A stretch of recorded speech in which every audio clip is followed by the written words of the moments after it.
D'énergie, difficile de chauffer les vieux logements mal isolés, même si depuis 2013, le ministère de l'Environnement a mis en place un programme d'aide, le pacte énergie-solidarité, trop peu connu. Il permet pourtant de financer les travaux d'isolation et surtout de diviser la facture d'électricité par deux. Un exemple avec Laurent Delsol et Olivier Cresta. Cette maison est mal isolée. Une équipe de spécialistes vient poser de la laine de verre dans les combles. 21 mètres carrés. Tarif habituel de la prestation, 1 500 €. Mais pour la propriétaire, c'est 1 €. Grâce au pacte énergie-solidarité. Même pas 24 heures après avoir rempli le document en ligne, j'ai eu la réponse. Ça prend 5 minutes. C'est juste quand la personne m'a appelé, au vu des documents que j'avais déjà remplis en ligne, qu'elle m'a dit vous êtes éligible. Car ce programme est réservé aux personnes aux revenus modestes. Les plafonds de ressources sont différents en fonction des régions et de la composition du foyer. Une personne en Île-de-France doit gagner moins de 20 000 € par an. La laine de verre est projetée sur le plancher. Cette technique restreint donc la mesure au comble perdu, uniquement. En 15 minutes, l'opération est terminée. Vous étiez là à midi, il est 12h51. Et c'est la moyenne. 20 000 maisons ont déjà bénéficié du pacte énergie-solidarité, mais pour le responsable du programme, 2 millions de logements peuvent en profiter. C'est de l'ordre de 25 à 30% des déperditions qui ont lieu par le toit. Donc on commence par l'isolation du toit, et après on peut se poser la question des fenêtres, des murs, du sol, et ce n'est qu'après qu'on se pose la question du chauffage. C'est ce qu'ont fait Anne et Toufik. Après avoir bénéficié du pacte énergie-solidarité, il y a 2 ans, ils ont isolé murs et fenêtres. Ça leur a permis de réaliser des économies supplémentaires. Regarde, l'année dernière, on en a eu pour 1 614 €. Oui. Et cette année, on a divisé par 2 le prix de la facture de 50%, de gaz. Oui. Ouais. Ce programme d'économie d'énergie est également ouvert aux locataires. Dans ce cas, ce sont leurs revenus qui sont pris en compte. Il faut juste l'autorisation du propriétaire, qui dit rarement non. Le froid et la neige qui vont aussi évidemment faire le bonheur des stations de ski à 3 semaines seulement du début des vacances de février. Certaines font d'ailleurs déjà le plein ce week-end. C'est le cas d'Irati dans les Pyrénées où les chalets perdus dans la forêt ont trouvé preneur. Grégoire Guisteau et Christophe Brousseau. La neige tombe généreusement sur les Pyrénées. Pour accéder au chalet, il n'y a pas le choix. Touristes et bagages doivent abandonner leur voiture pour finir le voyage. On avait pris un chalet éloigné pour être tranquille, là heureusement qu'il y a la cheminette. Ce couple de Landais s'apprête à passer 3 jours ici, sans télévision ni wifi, mais avec juste ce qu'il faut de bois pour se chauffer. Nous avons des métiers où on voit beaucoup de gens et là ça fait partie des moments où on peut s'isoler et vivre enfin quelques jours ou quelques heures entre nous deux. Voilà. Les 39 chalets d'Irati affichent complet ce week-end. 40 km de chemin de randonnée au milieu de la plus vaste forêt de hêtres d'Europe. Ici, pas de remontée mécanique, juste le silence de la nature. C'est super agréable, il y a une poudreuse magnifique, on s'est fait une super rando et on n'a vu personne, c'était juste magnifique. On a vu quelques traces d'animaux, c'est tout. En famille, le programme est un peu moins sportif, mais les enfants apprécient cette nouvelle ère de jeu et au miracle, on oublierait presque les écrans restés à la maison. Non, ça manque pas. Bon, je joue encore un peu, mais bon, ça manque pas, non. Luge, peut-être un peu de raquette cet après-midi, puis on va revenir au chalet, un petit jeu de cartes, un petit apéritif et puis un bon repas. L'arrivée de la neige est aussi tardive que l'an passé, mais les professionnels du tourisme espèrent bien rattraper leur retard dans les prochains mois. La saison hivernale a commencé depuis ce week-end, puisque la neige s'est enfin décidée à venir. Et effectivement, pour nous, pendant 2-3 mois, là, c'est la grosse saison. Et lorsque la tempête s'éloigne, les montagnes enneigées du Pays Basque assurent un spectacle d'une rare beauté aux promeneurs. Dépaysement assuré. Au Mali, François Hollande a fait ses adieux aux chefs d'État africains qui ont salué également son rapport, je cite, sincère et loyal au continent. Le président français a rappelé combien son mandat avait été marqué par les opérations militaires au Sahel et en Centrafrique. Et alors qu'il quittera le pouvoir dans 4 mois, il a eu une phrase qui ressemblait presque à un regret. Écoutez-le. J'ai été accueilli sur le sol africain et j'y ai effectué 32 visites officielles. Disant cela, je ressens un goût d'inachevé, qui aurait dû finalement justifier d'autres prétentions. Mais je veillerai à compléter mon expérience tout en revenant là où je suis déjà allé. François Hollande qui ne soutient aucun des candidats de la primaire à gauche, des candidats qui vont à nouveau débattre aujourd'hui. Et celui qui a le plus imposé ses thèmes de campagne est sans aucun doute Benoît Hamon avec son revenu universel. Certains disent même qu'il est déjà le François Fillon de gauche, mais a-t-il l'endurance nécessaire? Son portrait avec Valérie Nataf et Olivier Cresta. Il commence à inquiéter ses rivaux. Benoît Hamon sera-t-il la surprise de la primaire en se hissant sur le podium? En tout cas, lui y croit. L'avantage, c'est comme on n'a pas de sous, ça tombe bien que ça marche. Oui, il y a quelque chose qui incontestablement monte, des salles qui se remplissent sans difficulté. Au revoir, hein. 9 meetings en janvier jusqu'au premier tour, 7000 km parcourus en 15 jours. C'est un homme pressé qui répond aux journalistes dans les halls d'aéroports. Ce soir-là, 1 millier de personnes à Montpellier pour sa réunion publique, pas tous déjà convaincus. Montebourg et Hamon, Mélenchon. En gros, la réflexion, c'est autour de ça. Entre lui, Arnaud Montebourg et également Mélenchon. Il incarne vraiment les valeurs de la gauche, en tout cas mes valeurs. Et aujourd'hui, Benoît Hamon parle longtemps, très longtemps, du monde tel qu'il est, dit-il, et il détaille la proposition qu'il a imposée dans le débat de la primaire. Revenu universel d'existence. En partant d'un constat.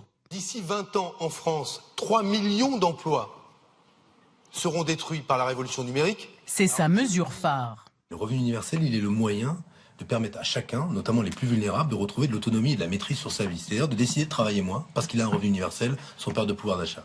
Ses concurrents lui reprochent de ne pas être assez présidentiel. Conférence de presse à son QG, au 11e étage de la tour Montparnasse. Proposition sur la sécurité, la défense et la politique étrangère, ce qu'on appelle du régalien. Pas d'improvisation, appliquer le candidat lit ses notes. Son moi président, c'est un exercice du pouvoir qui privilégiera tempérance, concorde, je veux dire fraternité. La fraternité des gauches aussi. Déjeuner avec l'ancien ministre des Finances grec, Yanis Varoufakis, l'icône de la gauche, celle aussi d'Arnaud Montebourg ou de Jean-Luc Mélenchon, mais qui n'apporte pas son soutien à Benoît Hamon. Une rencontre, pas un trophée. Moi j'ai un avion à prendre, moi je suis désolé les amis. Je vais dans les Landes, je fais Henri Emmanuel. En handball, les experts jouent ce soir leur 3e match du mondial face à la Norvège. Les Bleus qui ont su créer une relation très forte avec leurs fans, notamment grâce aux réseaux sociaux. En exemple, Nicolas Karabatic est le handballeur au monde le plus influent sur Internet. Yann Ovin, David Bordier et David Pires. Je tiens à vous remercier avant tout parce que vous êtes de plus en plus nombreux à me suivre sur Facebook, Twitter, Instagram. L'entraînement à peine terminé, Valentin Porte s'adresse à ses fans sur Internet. William Acambray filme lui à l'hôtel, dans le bus. Un message, une vidéo, une photo. Les Bleus partagent un peu de leur intimité tous les jours. À travers nos réseaux sociaux, je pense qu'on essaie aussi de faire plaisir aux gens, de leur montrer que, et c'est la vérité, qu'on est très accessible. J'adore ça, c'est important d'être proche des fans parce que voilà, on essaie de répondre à leurs questions, de leur communiquer un peu ce qu'on fait. Cédric Sorando affiche publiquement le soutien de ses nièces et de sa fille. Certains n'hésitent pas à dévoiler leur sphère privée, comme Nicolas Karabatic, le handballeur le plus suivi, avec 1 million d'abonnés sur ses différents comptes. Ça permet aussi d'avoir une interface pour nous par rapport à nos sponsors, nos partenaires. À peine la blessure confirmée hier midi, Luka Karabatic alertait ses supporters. Depuis ce coup dur, l'atmosphère est un peu moins joyeuse dans le groupe, mais l'équipe reste appliquée et détendue. Voilà, il y a une très bonne ambiance et il faut parce que voilà, quand tu vis un mois ensemble, c'est quand même bien. L'enjeu de ce mondial dépasse le côté sportif, mais la communication ne sera réussie qu'en cas de victoire finale, le 29 janvier.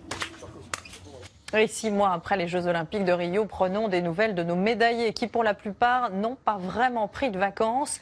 Mélina Robert-Michon avait décroché l'argent au lancer de disque. Elle ne pense évidemment qu'à une future médaille d'or et s'entraîne 7 jours sur 7. Mathieu Perrault et Pascal Marcelin l'ont rencontré. Regardez. Loin des projecteurs de Rio. Loin des émotions de ce 16 août 2016.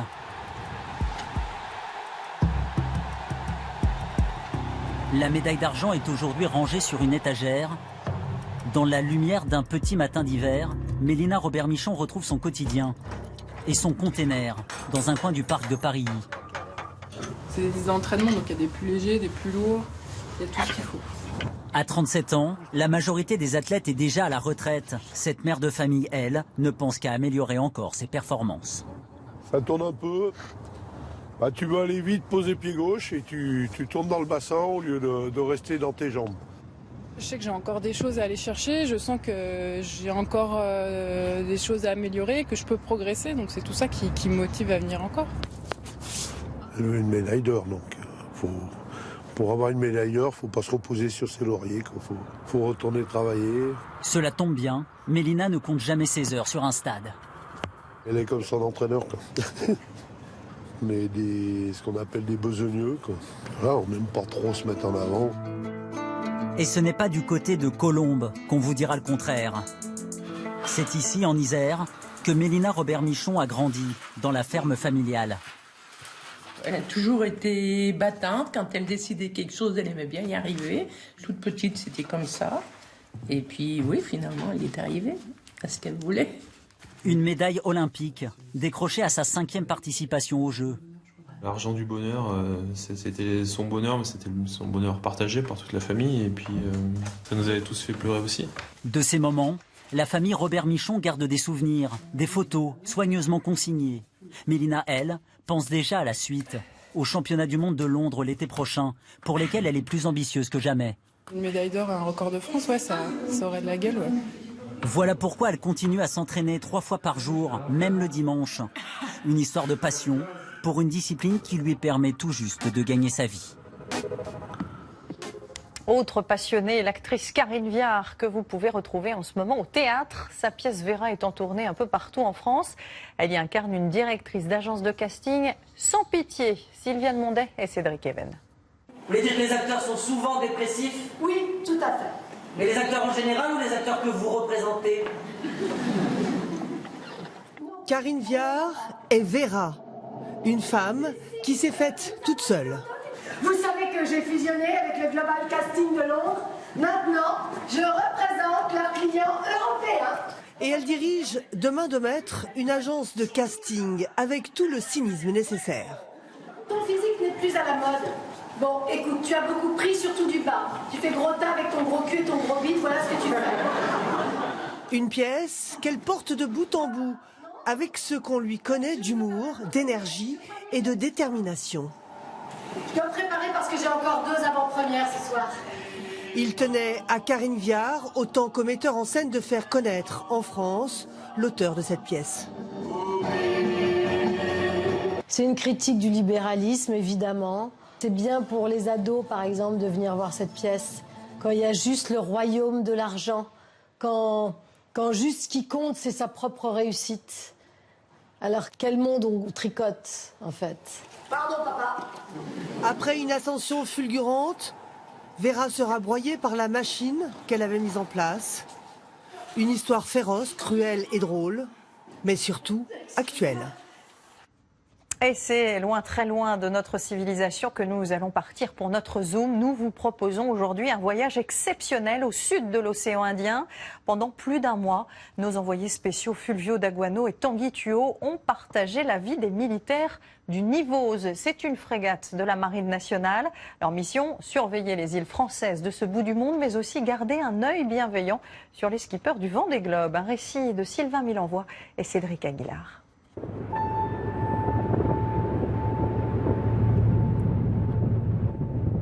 Autour, il n'y a personne. Rien d'autre que la mer et le vent. Des vagues de 12 mètres.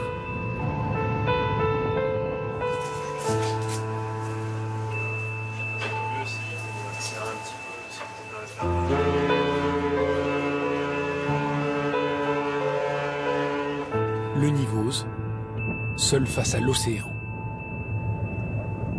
Attention, on va rouler, attention, on va rouler. Lâchez les côtes. On rentre les ailerons de stabilisation. 300 yards, droite de la route. On a reçu, c'est cohérent à l'optique. À la timonerie, l'équivalent du poste de pilotage, voici Marie. Elle a 19 ans. Les stabilisateurs sont de sortie, le lock est en circuit. C'est ma première mer agitée que je vois en fait. Et ça va? Oui, ça va. Je croyais que j'allais être mal, mais au contraire, je suis encore bien. Il y a 6 mois, j'étais encore à l'école, j'étais en terminale. Je passais mon bac au mois de juin et j'ai eu mon bac cette année. Et au mois de septembre, j'ai intégré la marine. À gauche 5. La barre à 5 à gauche. Quelques jours plus tôt, elle vit son premier grand départ. Le Nivos quitte Port des Galets, son port d'attache réunionnais. Sa mission première, surveiller les zones de pêche françaises. Mais dans le Grand Sud, la frégate va avoir un deuxième objectif. Rencontrer les marins du Vendée Globe dans des eaux aussi hostiles et aussi éloignées de toute terre habitée est quelque chose d'assez unique. On est enthousiaste face à cette mission particulière. Une mission longue de 37 jours. À bord de ce bateau, de presque 3000 tonnes, se trouvent une centaine d'hommes et de femmes. Vous en avez 3 d'un côté, 3 de l'autre. Vous en prenez une, vous la sortez, vous effacez. Pour un peu, on se croirait presque avec Tom Cruise dans Top Gun. Communication, sécurité, fan, brassage, carburéacteur. On n'est pas les seuls en ce moment à s'être préparés à ce genre de choses et à avoir eu ce genre de briefing. Je pense aux concurrents du Vendée Globe. Donc si on part dans l'étape, c'est aussi pour eux. L'étaf, les terres australes et arctiques françaises, parmi lesquelles l'archipel de Crozet, première étape. En attendant, la vie à bord s'installe. Une vie rythmée par le travail, mais aussi par les repas. Pour un mois de mission, donc, il faut compter d'environ 2 tonnes de viande, 1,5 tonne de légumes, 1 millier d'œufs et près de 2000 yaourts. Manger, c'est bon pour le moral des troupes. Alors dans les cuisines, un homme travaille la nuit. 18 ans d'expérience, il a servi sur le porte-avions Charles de Gaulle. C'est Didier le boulanger. Ils ont souvent faim. Ils travaillent beaucoup, ils ont souvent faim là. En pleine nuit, là, le quart, tout ça, ils aiment bien avoir du pain pour se caler, surtout quand il y a mauvaise mer aussi. Quand on a un peu de mal de mer, il n'y a que ça qui tient un peu, quoi. 3000 km au sud de la Réunion, le Nivos se trouve des compagnons, des manchots. L'île de la Procession, l'archipel de Crozet.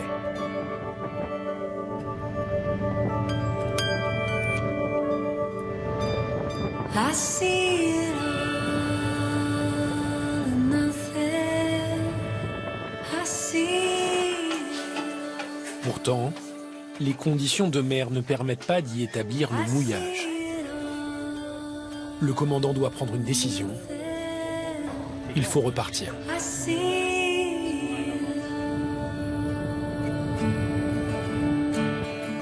Direction les îles Kerguelen, 1400 km plus loin, où le Nivos attendra le passage des concurrents du Vendée Globe. 1000 nautiques après 1000 nautiques, la frégate avance au rythme des exercices. Exercices physiques, exercices militaires, exercices techniques, exercices mécaniques. Une vie presque monacale parfois.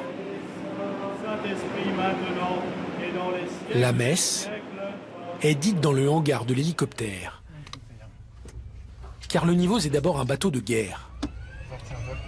Alors il emporte avec lui cet appareil de type Panthère, une arme, mais pas seulement.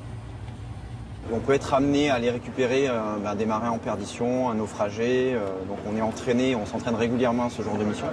Et ça fait partie en fait de nos missions permanentes. Devant l'hélicoptère, un homme s'adonne à un drôle de ballet. Je suis pas danseur, là. Je suis plutôt... Danser avec les stars, ce sera pas pour tout de suite pour moi. Et pourtant, il maîtrise parfaitement sa chorégraphie.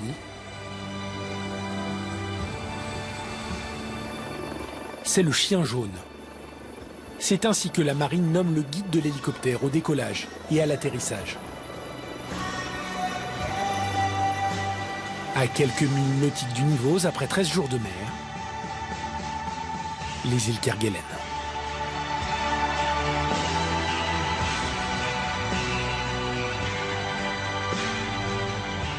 Un archipel presque aussi grand que la Corse,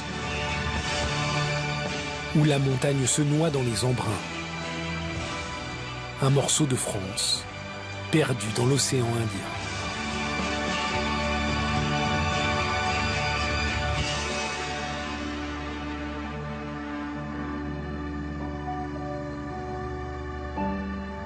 Pour son premier voyage, Marie va mettre pied à terre.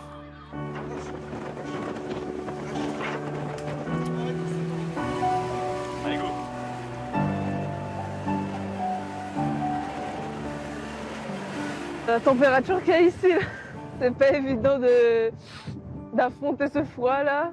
Quand on est habitué avec la chaleur de la Réunion, c'est pas évident ici. Surtout avec ce vent, mais laisse tomber. Mais c'est vraiment trop beau quoi. Oh, regardez ça. Mais ils sont trop mignons. Ça donne trop envie de les toucher. Sur les routes, les éléphants de mer cherchent la chaleur de l'asphalte. Les manchots ne craignent pas non plus les rares présences humaines. L'archipel n'a pas beaucoup changé depuis sa découverte par le chevalier de Kerguelen, il y a maintenant plus de 3 siècles. Ouais, alors il allait beaucoup plus loin parce qu'il y a le Jeanne d'Arc qui venait à quai. La population de l'île excède rarement 70 personnes. Cette hélice, je la trouve assez impressionnante. Je trouve que c'est un très beau témoignage de l'aventure humaine de ces marins. Elle accueille surtout des scientifiques et les vestiges rouillés d'une colonisation difficile depuis le XVIIIe siècle. Les pièces étaient chauffées, puis elles étaient martelées. L'installation est une aventure incroyable, à part entière. C'est au large de cet archipel que le Nivôse a un autre rendez-vous. Pour la première fois de l'histoire de l'épreuve, les marins du Vendée Globe vont être filmés dans l'océan Indien. À quelques kilomètres de là, l'hélicoptère du bord trouve Armel Lecléache, le leader de la course. Aéroport populaire d'Hélios, fort éclair.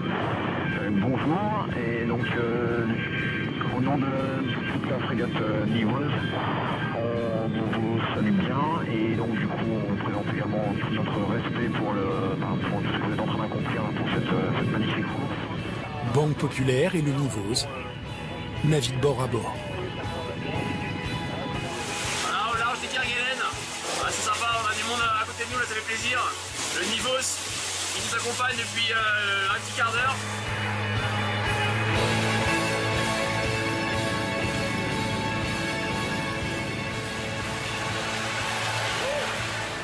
Ça fait plaisir de vous entendre, de présence humaine, ça fait du bien. Après 23 jours de mer, on a fait plaisir d'entendre du monde comme ça à la VHF et d'avoir des camarades français ici en plein milieu de l'océan Indien, ça fait plaisir.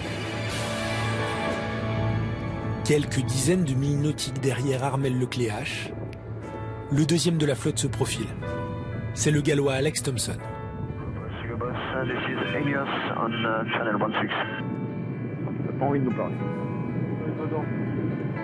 French helicopter, this is Chiba boss, go ahead over. Thompson sort de sa cabine. Malgré le gîte, il brandit l'Union Jack, le drapeau du Royaume-Uni.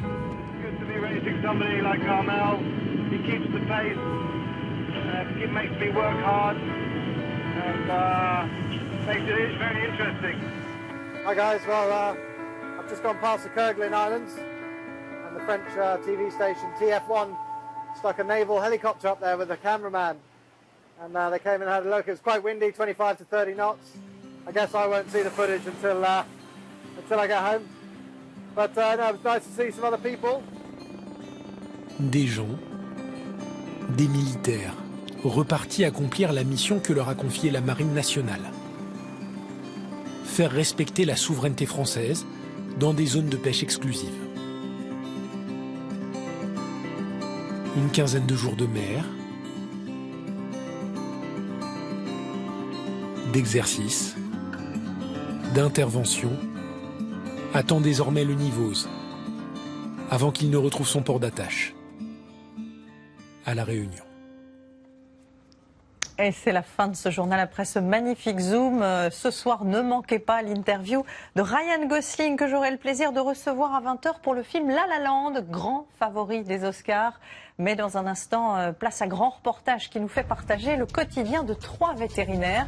Qu'ils travaillent dans un zoo ou en cabinet, chacun a dû s'adapter à des patients parfois très particuliers. À tout de suite.